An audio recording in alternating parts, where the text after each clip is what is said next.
What's up, everyone? Aaron Nagler here for PackersNews.com. I'm here with Tom Silverstein of the Milwaukee Journal Sentinel after the Packers survive 26-20 in overtime. Big surprise. Big survival. Big survival. Keeping their playoff hopes alive.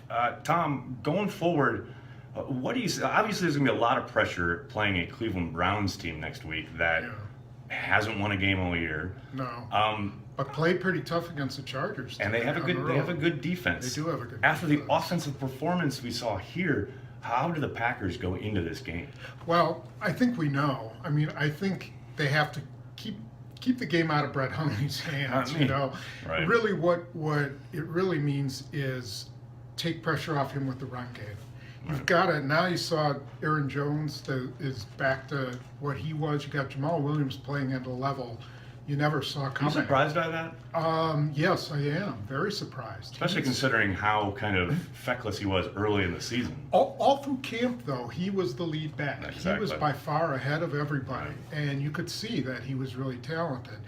But I never saw this. I didn't think he was that powerful. And did you? I mean, I think we've all kind of expected them to lean on a running game, but he's taken almost every carry the last couple of weeks. Yeah, and played almost every snap too.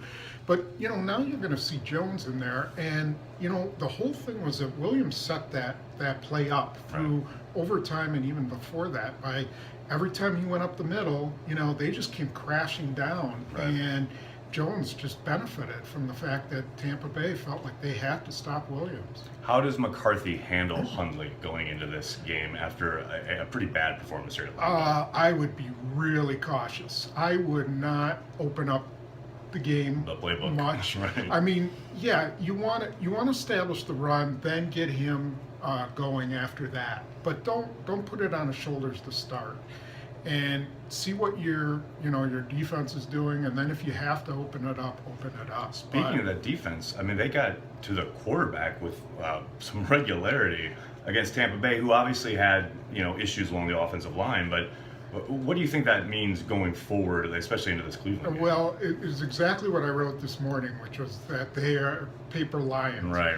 Or actually paper tigers. I always say paper lions because that's the movie with. It is, that's right. Yeah. I think what you kind of put forward in the article was right in that they take advantage of situations, which is what they did here today. I mean, you're talking about an offensive line in shambles. And next week, Cleveland's given up the most sacks, I think, or third most sacks of anybody in the league.